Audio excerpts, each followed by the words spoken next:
paróquias, várias cidades. Hoje o Padre John está muito feliz porque temos conosco aqui um grupo de jovens missionários, sacerdotes, clérigos, postulantes do grande instituto fundado por São Luís Orione. Isso mesmo, nosso querido Dom Orione, como sempre. Os Orionitas é uma presença marcante na Igreja Católica desde a Itália, naquela pequena cidade onde a estrela de Dom Orione ia brilhar em norte a sul e viria até as nossas terras brasileiras.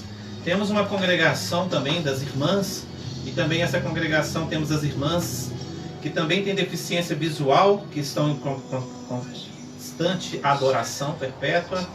E temos também vários trabalhos sociais com leigos e leigas orionitas. Temos em Mar de Espanha ali a marca importantíssima de São Luís Orione, que veio aqui nas nossas Minas Gerais, no Mar de Espanha. Quero abraçar o pessoal de Mar de Espanha que está conectado conosco. É uma alegria poder estar aqui apresentando a vocês, é um orgulho, é o mesmo assim um pouco de sentimento de... como que eu vou dizer para vocês? Que sentimento é quando a gente recebe alguém que a gente ama e que estava esperando tanta visita. É esse sentimento. Você interpreta da sua forma e eu não sei expressar o que eu estou sentindo. Mas quer dizer que é muito bom. É algo bom poder acolher. Então eu gostaria que hoje o nosso programa tivesse uma forma diferente. Nós vamos começar com oração. Depois nós vamos interagir, nós vamos conversar, vamos falar sobre a obra de Dom Orione, vamos falar sobre as irmãs também, as pequenas missionárias da caridade de São Luís Orione. Vamos também falar sobre o que é a vida religiosa, a vida de missão, né, com os pobres, marginalizados. Dom Orione foi uma pessoa muito interessante, e uma das coisas mais interessantes que marcou a minha vida nas suas cartas pedagógicas é que ele disse que as crianças serão o sol ou a tempestade do amanhã, e que é o que nós estamos precisando hoje, de pessoas promotoras da paz, da justiça, construindo missão com esses pequeninos que são os nossos familiares. Vamos iniciar o nosso programa, que a graça e a paz de Deus, o amor do Pai e a comunhão com esse Jesus que nos une agora e que está no meio de nós estejam convosco. Pai soberano, quero render a Ti toda a glória e todo louvor. É imprescindível dizer que tudo está no Teu comando. E nós estamos aqui mais uma vez, Pai, para que o Senhor nos conduza nesta oração, nesse encontro, e que faça deste encontro aquilo que Jesus mostrou para nós na Santa Ceia, o serviço e a fraternidade, e confirmou no madeiro da cruz, depois ressuscitando, nos mostrou a luz que constrói a nova humanidade. Que haja amor em meu coração, que haja amor no coração daqueles que me ouvem, e que haja amor entre nós. Deus seja louvado. Jesus Cristo esteja conosco e o Espírito nos conduza. Em nome do Pai, do Filho e do Espírito Santo. Amém.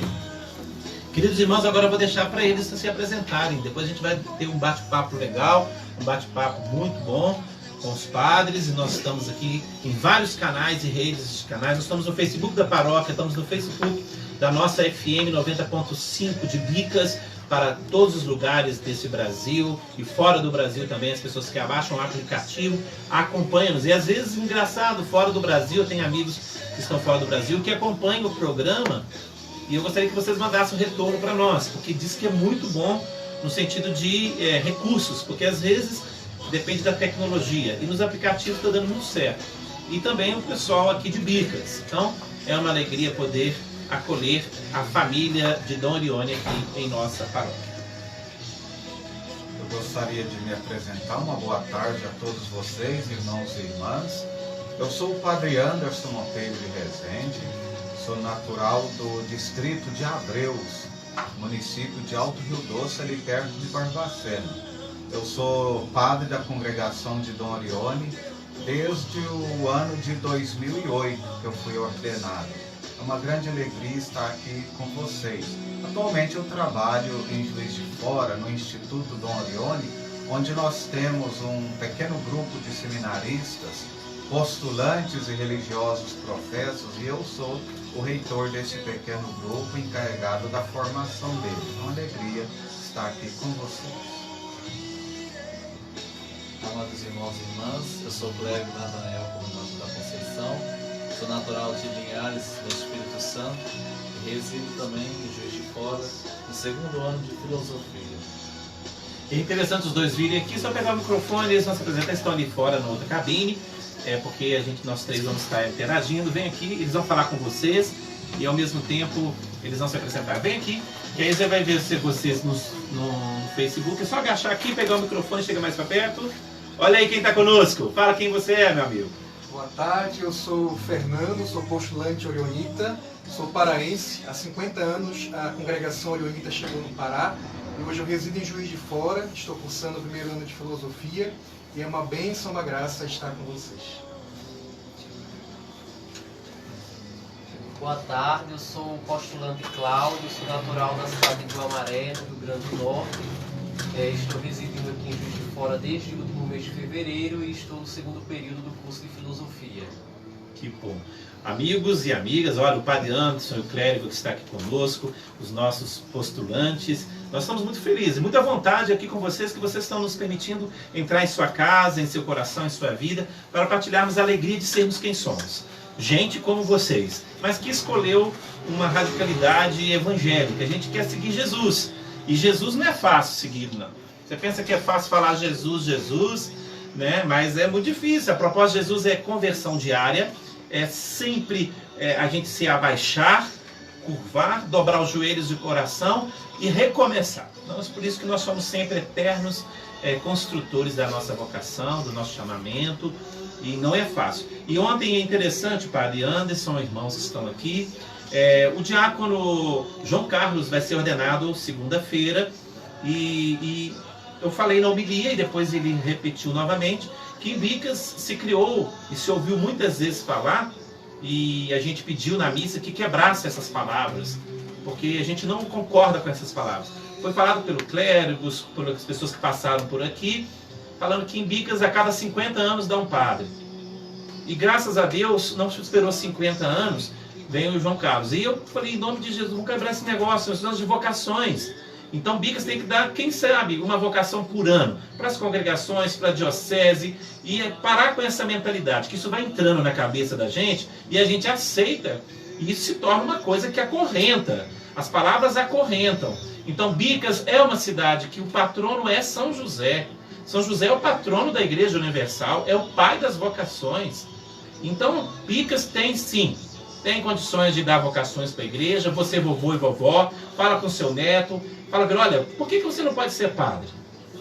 As outras vocações e profissões são maravilhosas, estão uma para a outra, mas por que também não ser padre? Qual que é a dificuldade? Ser padre é um desafio? Sim, mas é como qualquer outra profissão. Casar também é um desafio. Mas na cidade de Bicas tem muita gente piedosa, católica, e se Deus quiser, vai mudar isso. Essa palavra caiu por terra ontem na missa, o diácono rezou também comigo, e se Deus quiser, Bicas vai produzir muitas e muitas e muitas vocações. Não vamos esperar 15 anos ou 50 anos para aparecer uma vocação. Nós temos o José Custódio, que vai estar conosco aqui, filho da terra, e o padre João Carlos, que segunda-feira, se Deus quiser, ele se tornará presbítero da Igreja Particular de Juiz de Fora. Por isso, Padre Anderson e clérigos, irmãos, eu acho que a gente tem que tirar essa ideia de que a vocação é uma coisa assim que nasce de mãos postas e com terço na mão. A gente nasce, cresce numa realidade. Talvez você foi uma família mais piedosa do que outra, mas há vocações que nasceram, por exemplo, no contexto de exclusão, no contexto de desamor, desafeto. Eu conheço padres, por exemplo, que conseguiram vivenciar a sua vocação mesmo com mães separadas, mesmo, por exemplo, que foi vítima às vezes de ameaça de aborto, hoje são sacerdotes. Nos Estados Unidos, em outros países, há muitos testemunhos de padre que, independente de onde nasceu, se abre para Deus, Deus acolhe, porque ele não faz distinção de pessoa nem discriminação. Você fala sim para Deus, ele te abraça. Não é assim não, padre? O que você acha? Exatamente. Deus chama, mas quem dá a resposta é a gente. E é interessante quando o padre Johnny falava, cada 50 anos um padre, na minha terra foi a mesma coisa. Eu sou do pequeno distrito, né, chamado Abreus. Lá tinha essa ideia que é de cada 50 em 50 anos que dava um padre.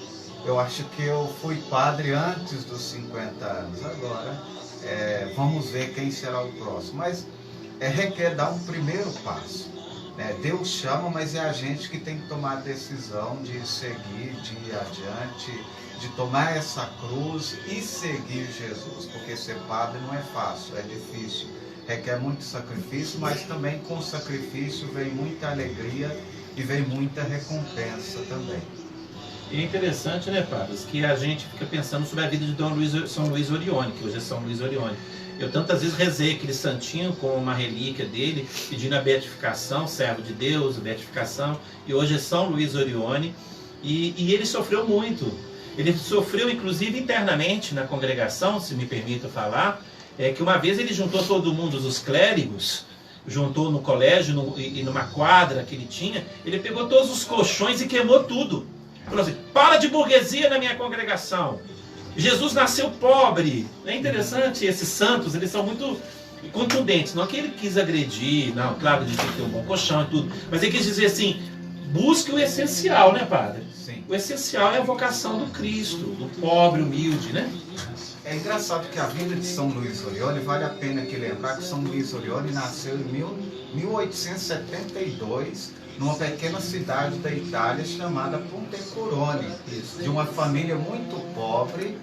O pai era calçador de rua, a mãe uma doméstica. Ele também trabalhou? Ele trabalhou juntamente com o pai, calçando ruas. A mãe muito católica, o pai não era aquele católico praticante. É um mineirinho que gosta de um barzinho. Exatamente.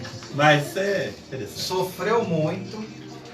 A primeira tentativa dele de entrar no seminário foi nos franciscanos, marcada por sofrimento, um frei franciscano muito debochado, deixou, não quis aceitá-lo, novamente ele teve que deixar por problemas de saúde.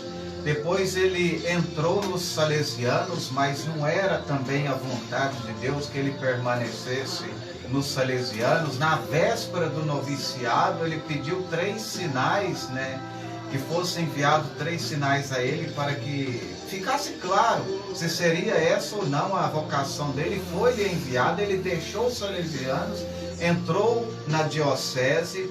Enquanto seminarista da diocese, ele foi muito caçoado, nós mineiros gostamos de usar essa palavra, caçoado. Sofreu muito bullying, porque ele, vindo de família muito pobre, até a migalha de pão que caía no chão, ele pegava e comia. E os outros seminaristas, muitas vezes, pegavam essas migalhas de pão, pisavam nelas e davam para Dom Orione comer. Então, 1893, ele ainda muito jovem, ele já foi iniciando a congregação e fundou uma congregação, primeiramente com um pequeno jovem que foi expulso da catequese. Ele ali iniciou, depois fundou, começou o pastoral com os padres, próprio para seminarista, a congregação, pequena obra da Divina Providência, que é chamada hoje, mas a princípio chamada como a Companhia do Papa. E muito sofrimento, porque ele sofreu muito, de família pobre. Ele quis sempre mostrar que a congregação era dos pobres e para os pobres.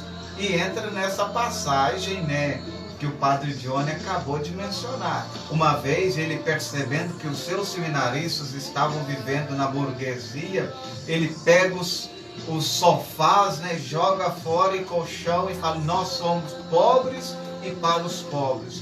Pobres nascemos, para os pobres somos, pobres devemos viver e pobres morreremos. Então, esse senso de sacrifício, de pobreza, era muito presente na vida, na mente de São Luís Orione. E ele viveu pobre, tanto é que tem uma história muito bonita, contada por um ex-superior geral nosso, Dom Flávio Peloso, que quando Dom Orione morreu, ele tinha um sapato já gasto, com as solas furadas, e eles, antes de enterrar Dom Orione, trocaram o sapato, colocaram um novo.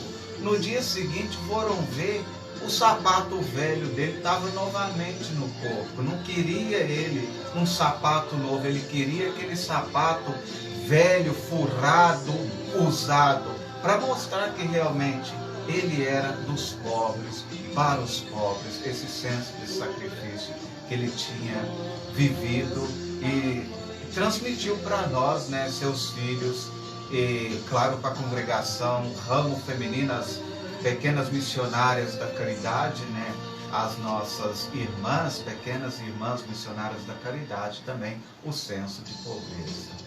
Interessante, gente, vocês ouvindo o padre Anderson comentar, Dom Leone, ele não saiu do salesiano, do oratório, por questões teológico-bíblicas, mas por um chamamento pessoal, vocacional de Deus.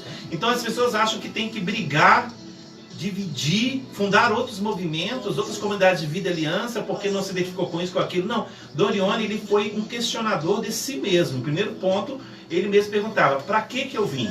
E Dom Leone era pequenininho, e ele, muito tranquilo, e não tinha tanto assim igual Santo Afonso Maria Ligório e outros dentro dessa linha teológica.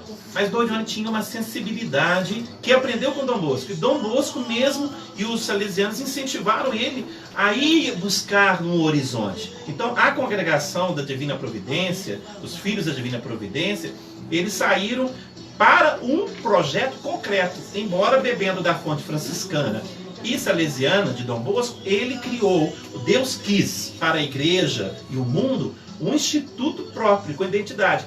Dom Leone trabalhou muito com gente com necessidades especiais, e quais hoje são modernos, falar acessibilidade. Dom Leone já começou, ele acolhia pessoas com deformações cerebrais, que hoje a gente está lutando aí na modernidade, pensando que isso é novo. Dom Leone já trabalha com tolengo, que a gente chama, trabalhava com gente com hanseníase. Então Dom Leone estava à frente do tempo, e ele sempre chamou os filhos a estar à frente, e junto com o Papa. Em que sentido? Ser igreja. O espírito de Dom Leone vamos ser uma equipe, na diversidade, na pluralidade, e é que eu acho que a pastoral, a paróquia, a igreja tem que ser, mas ver as necessidades do outro. E Dom Leone foi o apóstolo, chamado o apóstolo da caridade. É um dos títulos que ele tem. Ele não tem doutorado, nem mestre, porque existe São Tomás de Aquino, doutor Angélico.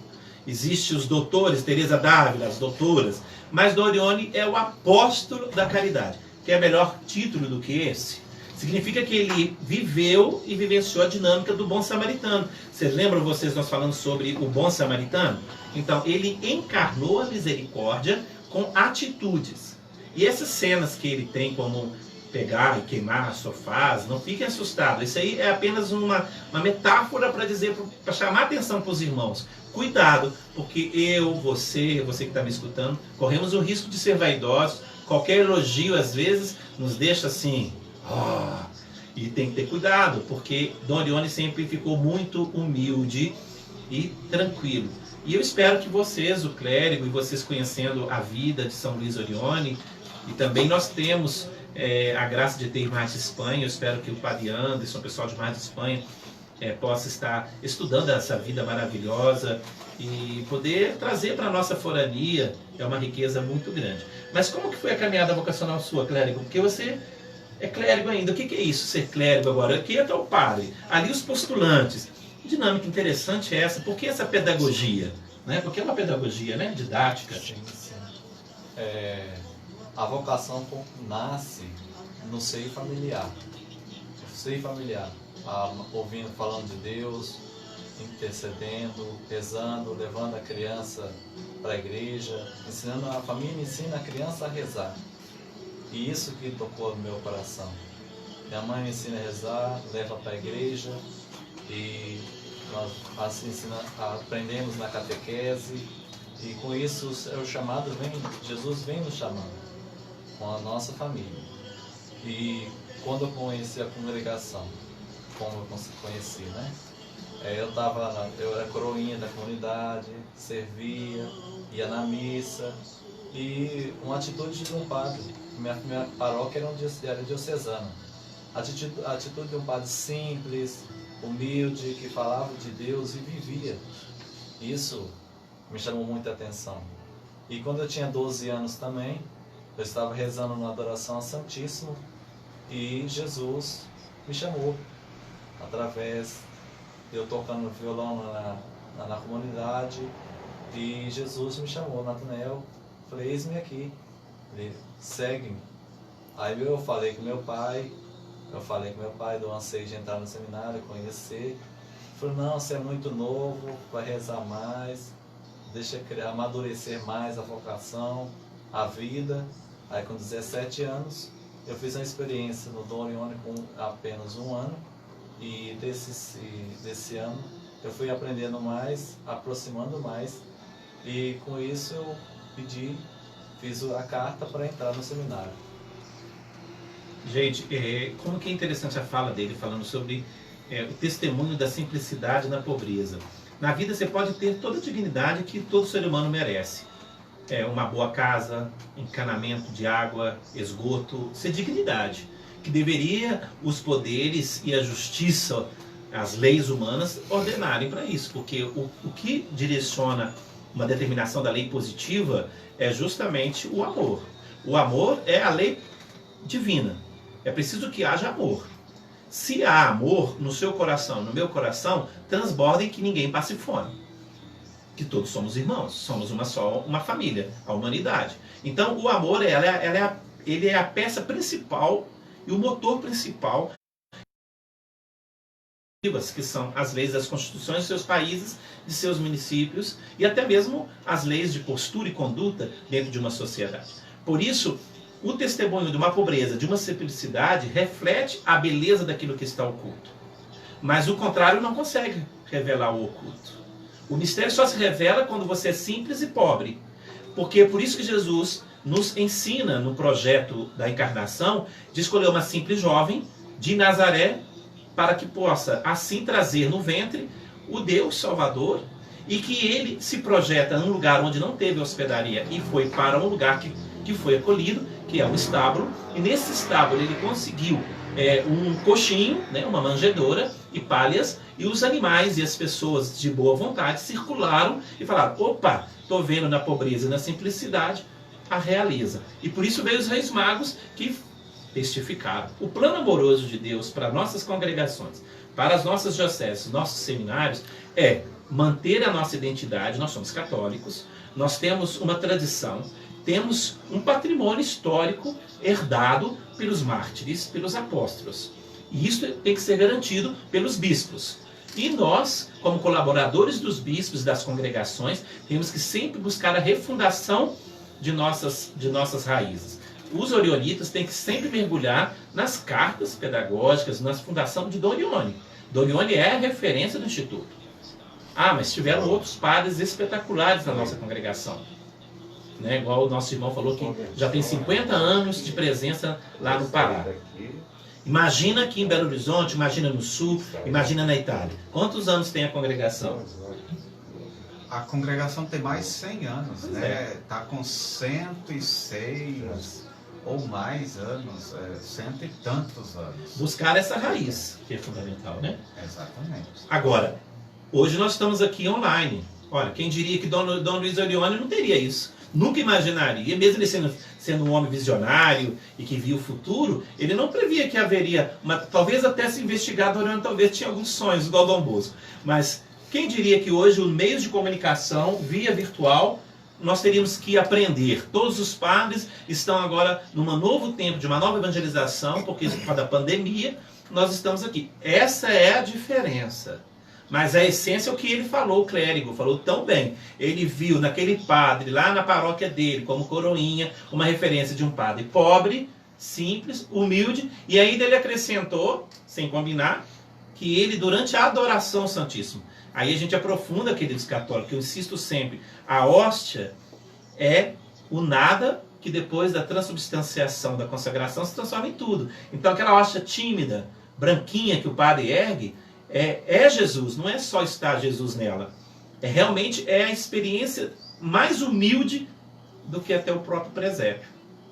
Porque imagina o Jesus se fazer fragmento, pão e vinho, corpo e sangue, e a gente ali diante da Eucaristia. Então a adoração ao Santíssimo não é uma piedade no sentido sem fundamento bíblico, A adoração eucarística e o Corpus Christi, por isso que não tem que andar com o Santíssimo Igreja, nem fazer passeio do Santíssimo, já tenho falado muito isso, que isso é um risco muito grande, não é tocar no ostensório, colocar foto no ostensório, essas coisas, os paroquianos, pelo amor de Deus, não caminham por esse lado. A adoração ao Santíssimo é um projeto de êxodo. O que é êxodo? É a escravidão do meu egoísmo, que nasce para a solidariedade, a travessia do Mar Vermelho, os 40 anos no deserto, para chegar à Terra Prometida. Então, é o aqui e agora ainda não. Então é necessário, queridos católicos, e os vocacionados aqui em Bica, eu tenho certeza que hoje, em nome de Jesus, muitos estão sendo chamados.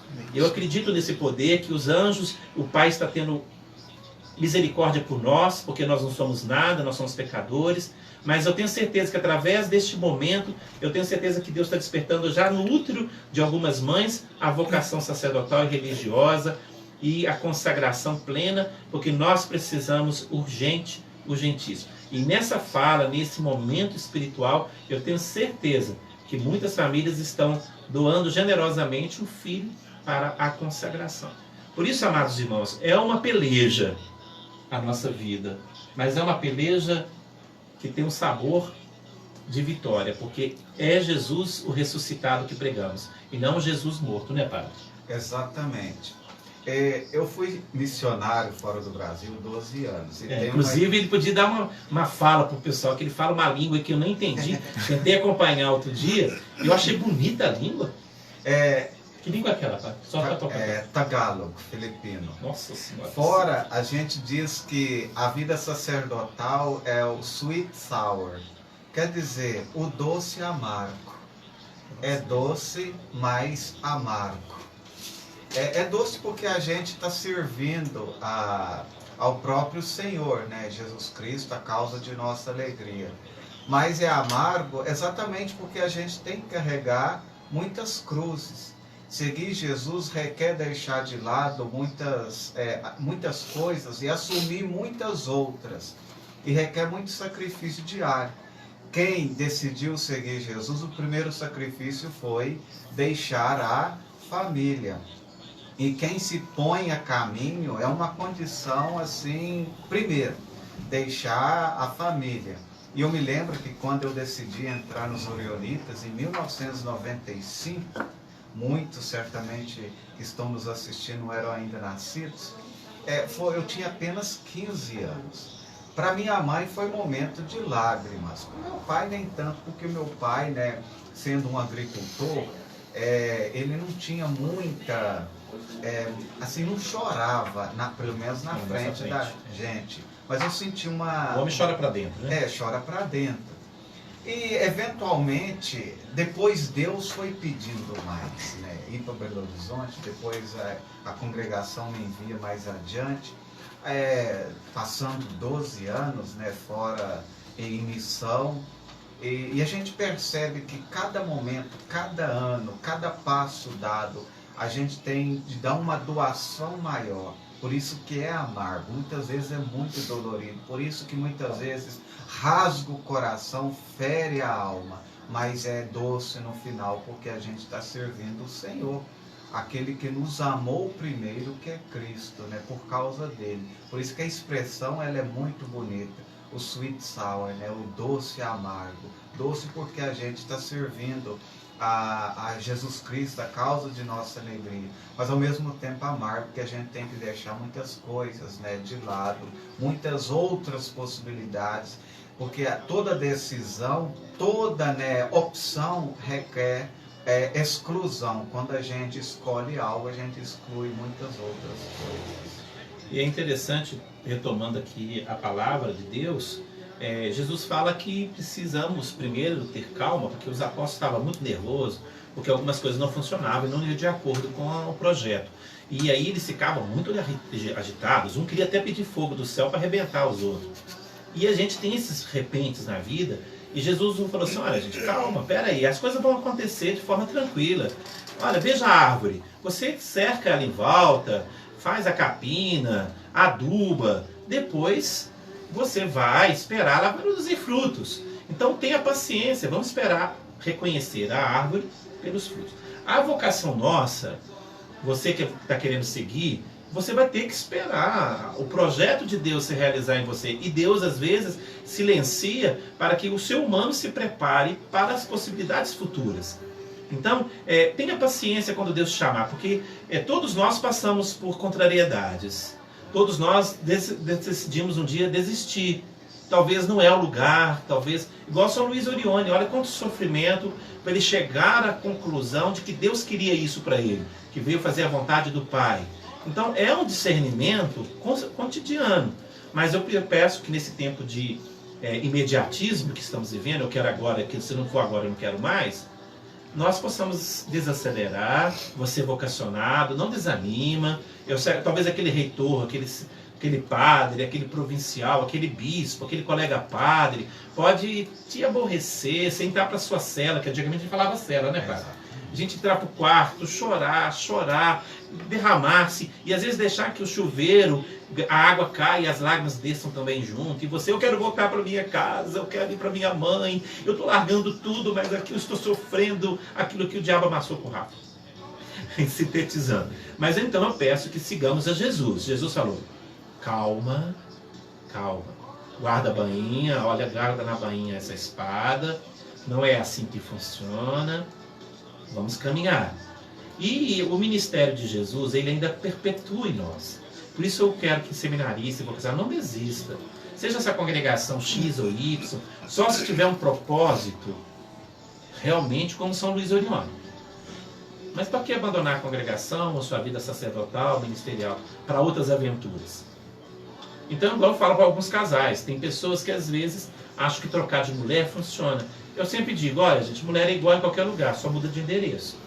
Então, a gente tem que tentar primeiro, perseverar, permanecer na vocação primeiro, ver o tempo passar. Eu estou com 51 anos de idade. Já estou descendo o morro. E a cada dia eu preciso dizer, Johnny, hoje novamente decido. Então, a gente faz um voto ou faz uma promessa, como nós fazemos promessa, né, diante do bispo, eles fazem votos, que é um pouco teologicamente, biblicamente, os religiosos, vocês católicos de bicas principalmente, meus paroquianos, mais uma formação. Os religiosos que professam votos de pobreza, castidade e obediência são princípios evangélicos. Eles não estão ligados com a lei canônica da Igreja Católica. É um chamamento profético. As congregações devem levar a profecia, como João Batista, Elias, Eliseu. Os religiosos são um sinal profético que puxa o Papa, os bispos e nós padres ao profetismo, à coerência, sempre mais do reino de Deus. Então, a vida religiosa, ela nasceu do coração bíblico do Evangelho. A vida do diocesano nasceu pós esse movimento dos religiosos. Então, nós sabemos que a vida religiosa hoje precisa aprofundar essa identidade? Sim. Por quê? Muitos religiosos se tornaram padres, porque a igreja precisou de padres. Então, foi chamado, desde Glugny, o mosteiro na França, foi chamado monges, e até mesmo alguns eram cenobíticos, outros eram realmente eremitas. Eles foram chamados a serem padres, já no século III, IV, eles foram chamados para quê? Para poder fazer a função de padre. Por isso que eu peço em Bicas que façam também a vocação para o seminário diocesano, para o seminário religioso e para o convento das freiras, antigas freiras, que falavam as irmãs de caridade. Por isso, queridos católicos, somos responsáveis de alimentar todas as vocações que dentro da igreja existem. Não é só para médico, odontologia, que a nossa amiga falou que está fazendo odontologia, mas nós temos vida religiosa, vida apostólica missionária, nós temos vida diocesana, nós precisamos. Por isso, as vocações nesse tempo, né, laical, ela tem que ser direcionada também a oferecer uma vocação para o ministério específico da vocação religiosa, ser padre diocesano, missionário. Então não adianta você, leigo, que está com a gente na catequese, não apresentar o serviço que a gente foi chamado. Apresenta para os crismandos. Chama os padres, os missionários para fazer palestras, colocações nos seus grupos aqui na paróquia de Juiz de Fora. Chame esses jovens, os clérigos, os religiosos, a estar em contato com a nossa juventude. E os seminaristas que fazem pastoral final de semana, eles não podem esquecer que eles não representam apenas eles. Quando eles vão fazer pastoral numa paróquia, eles representam a missão que aponta para além. Então, cuidado com esse negócio de pastoral, e esquecer do porquê que você está ali. Não é para pastoral, é para representar o reino de Deus e o chamamento, vem e segue-me. E provocar isso nas crianças, nos adolescentes e nos jovens. Vem e segue-me. Esse chamado de Jesus está ecoando aí, só que estamos tampando os ouvidos. Jesus está falando, vem e segue-me. Eu te chamo, larga as redes. Agora farei vocês pescadores de homens. Venha, eu preciso de você. Então, queridas catequistas, queridos leigos, engajados aqui em Bicas, nas paróquias por onde eu passei, em todos os estados, inclusive tem um capixaba aqui, né? E tem outros lá do Pará. Esse meu amigo, padre Anderson, é mineiro igual eu. Então, olha a diversidade, a pluralidade que soma e não divide.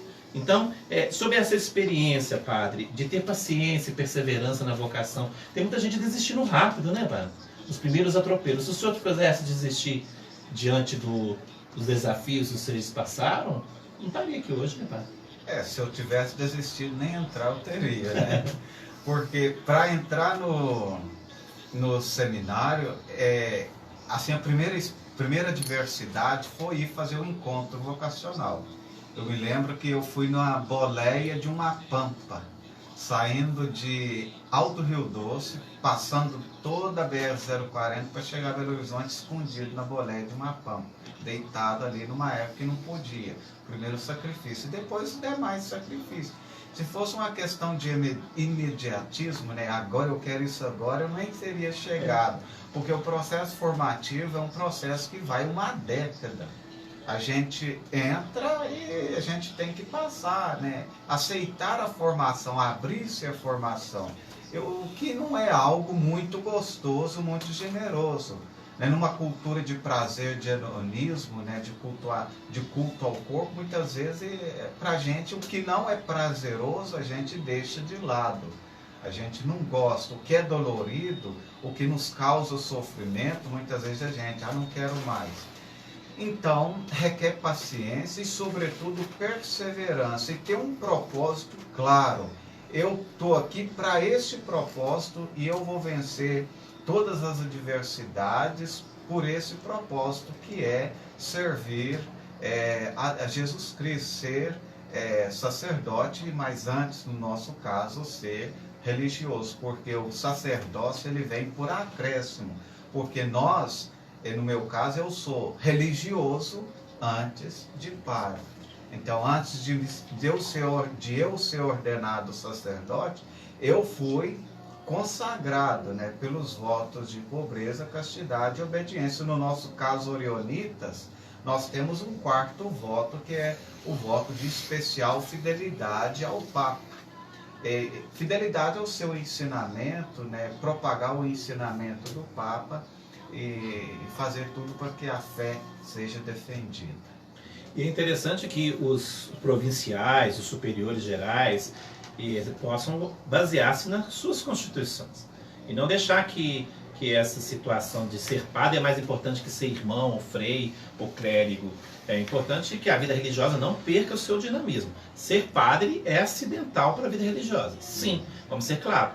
E outra coisa que nós temos que corrigir também, que eu acho que eu devo fazer essa observação para a paróquia e para quem está ouvindo, a pastoral familiar, e aqui a Sueli Guarnieri está com a gente, e também os padres, quando fazem missão, eles têm que falar sobre vocações geral, do batizado, do não sei o que, mas tem que falar sobre vocações sacerdotais religiosas, sim.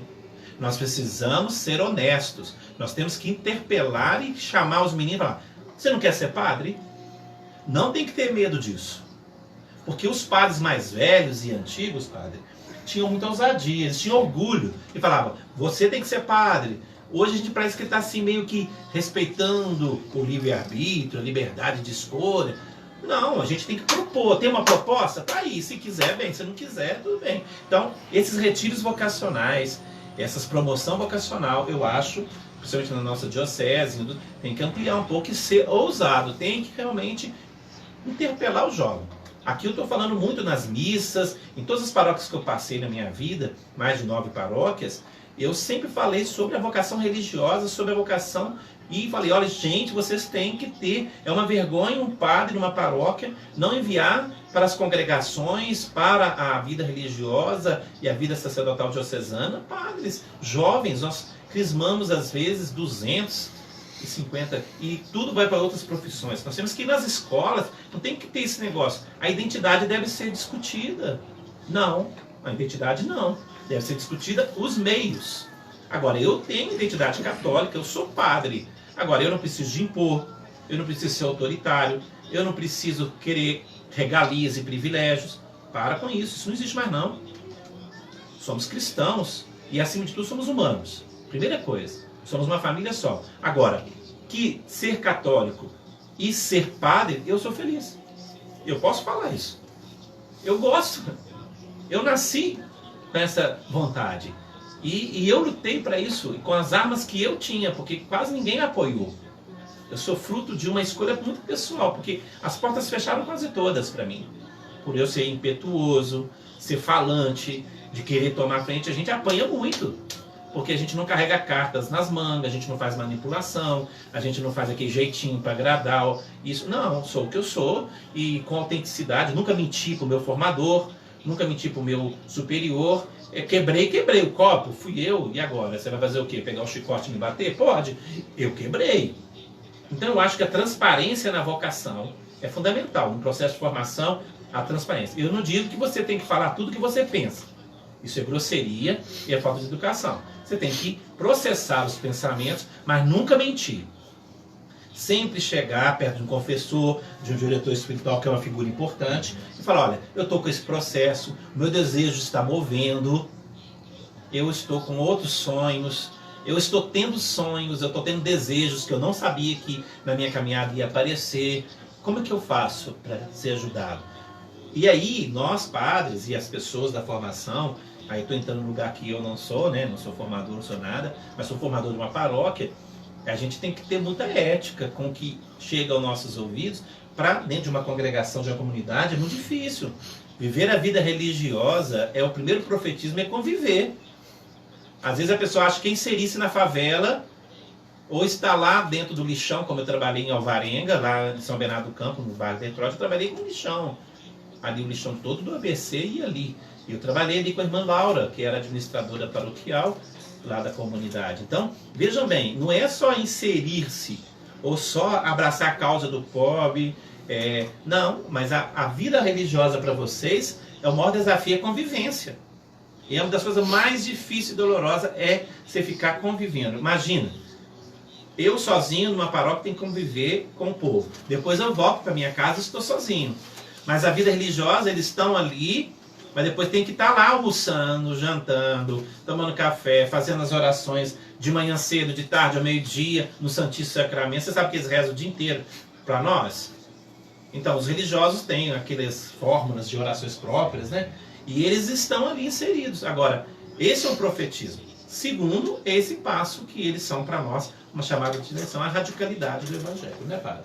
Exatamente. Acho que o padre John tocou um assunto muito delicado na vida religiosa, que é a convivência. Porque, de repente... Mas é pro casamento também, né, padre? Exatamente. Não é só nada religiosa. O casamento, pelo menos, o marido e a esposa... Nada, às vezes sai até em briga. Sai até fumaça, né? A vida religiosa é um desafio, mas é bonito. Vale a pena. Exatamente. Muitas vezes na vida religiosa é colocado pessoas de diversas regiões, com mentalidades diferentes, com idades diferentes, com perspectivas diferentes. Muitas vezes tem um padre de 70 anos, outro de 50, outro de 40. Tem religiosos de 20, todos convivendo juntos. Então, entra naquela sentença de São Paulo, né? Suportai-vos no Senhor. Quer dizer, a convivência requer colocar as diferenças de lado, aceitar o outro do jeito que o outro é, né? Sem querer impor a sua maneira de ser, amar e respeitar. Porque o amor que eu falo aqui não é um sentimento. O amor transcende mais do que um sentimento. É um ato de doação, é um ato de sinceridade, de honestidade. Muitas vezes eu digo, você não escolhe o seu irmão como você escolhe o seu amigo. Quem está ali dentro da comunidade é seu irmão em Jesus Cristo, que fez a mesma escolha que você, servir a Jesus Cristo, ser discípulo mais próximo pela profissão de votos. Então você é chamado à convivência. E conviver é dolorido, não é fácil, mas é necessário na vida religiosa. É um doce amargo, né? É o famoso doce amargo. Acho que é o mais amargo dos doces que existe, é a convivência fraterna. Mas é tão essencial na vida religiosa, porque a vida religiosa não seria vida religiosa sem a comunidade, porque o que faz a vida religiosa é exatamente a comunidade, está ali unido, né, com pessoas com o mesmo propósito e o mesmo chamamento. Mas interessante que para a pessoa que não está bem dentro de si mesmo, seja no eremitério, seja na vida cenobítica, vida religiosa ou vida diocesana, vai ser frustrante da mesma maneira. Porque a maior viagem que nós temos é para dentro de nós mesmos, né? Autoconhecimento. Porque eu sou de uma família que a mamãe teve 13 filhos, hoje somos 11.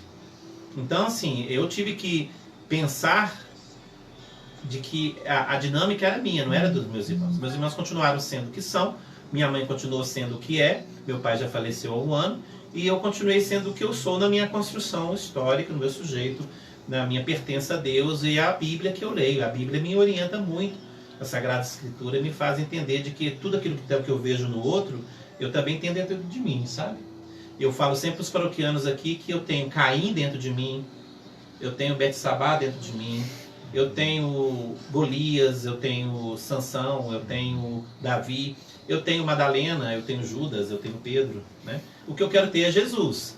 Então, todos esses outros nomes ditos, eu sei que eu posso cair em um e outro, né? E eu sou o causador da minha própria desgraça, da minha própria desavença, da minha própria infelicidade.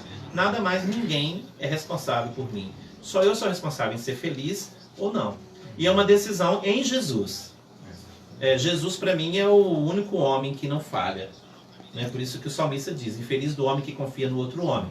Porque o único homem que vale a pena e que é perfeito é Jesus. Nós, homens, devemos que confiar nos outros, mas é saber que somos imperfeitos.